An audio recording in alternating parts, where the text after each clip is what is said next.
Jardin des Maupassants prend la poudre d'escampette au CHS Georges de Mazurel à La Roche-sur-Yon.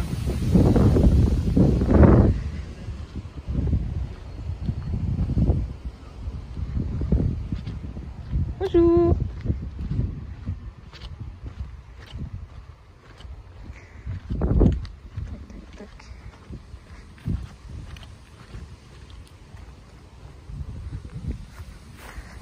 Bonjour.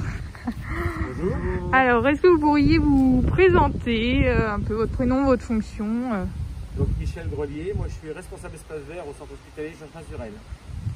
Et Émeric Arnaud, je suis animateur sur les unités de l'EHPAD USLD où nous nous trouvons, qui s'appelle Les Iris et La Colline. Ok, super. Alors après, au niveau des projets de jardin thérapeutique au CHS, est-ce que vous pourriez nous en dire un peu plus sur l'organisation, la conception et ce que ça peut apporter justement aux patients? Alors l'organisation, souvent on fait des jardins thérapeutiques par rapport à des demandes de services. C'est-à-dire que les services font la demande d'un jardin thérapeutique parce qu'ils veulent créer une activité.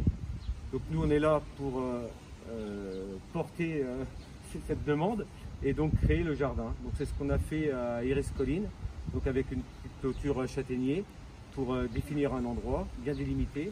Et puis après, c'est plus Émeric qui va se charger avec les patients de travailler, de faire les plantations et puis d'entretenir. Donc nous on est juste là pour préparer le sol et puis après ça passe avec les soignants.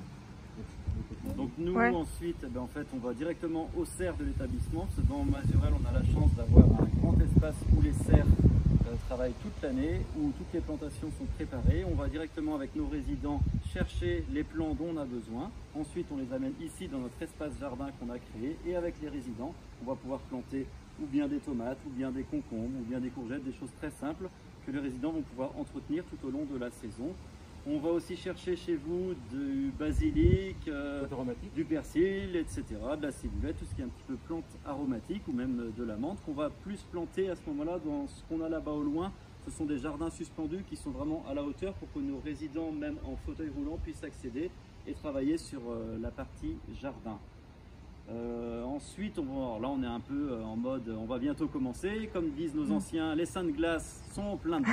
On est en ce moment, on est dans la semaine de glace, donc on va pouvoir commencer à planter. Et on va rajouter des petites étiquettes qu'on a fabriquées avec eux. On va avoir une photo du légume qu'on a et ensuite le nom pour pouvoir identifier. Parce que entre nous, est-ce que vous reconnaissez la différence entre un plant de courgette et un plant de concombre qui va être planté ici après? Forcément.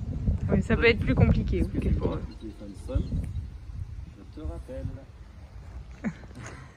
Ok, oui, super. La vie continue, hein, le téléphone sonne aussi pour nous. Voilà ce que je peux vous en dire. Est-ce que vous avez des retours un petit peu des patients justement sur ce que peut leur apporter le jardin justement au quotidien? Alors je vous reprends par rapport au terme patient que Michel aussi employé tout à l'heure. Ici on est sur un lieu de vie. Donc c'est résident. Un lieu de vie qui s'appelle l'EHPAD USLD, unité de soins longue durée. Et donc nous, en fait, les personnes dont je m'occupe et qui sont ici, 25 résidents et résidentes sur les Iris et 25 résidents et résidentes sur la colline. Donc sur ce lieu de vie, vraiment, les personnes sont amenées à travailler sur ce jardin. J'ai un petit groupe un peu identifié qui a un affect pour le jardinage et qui aime bien tout au long de la saison travailler dans cet espace. Ok, super. Et vous, que vous apporte le jardin?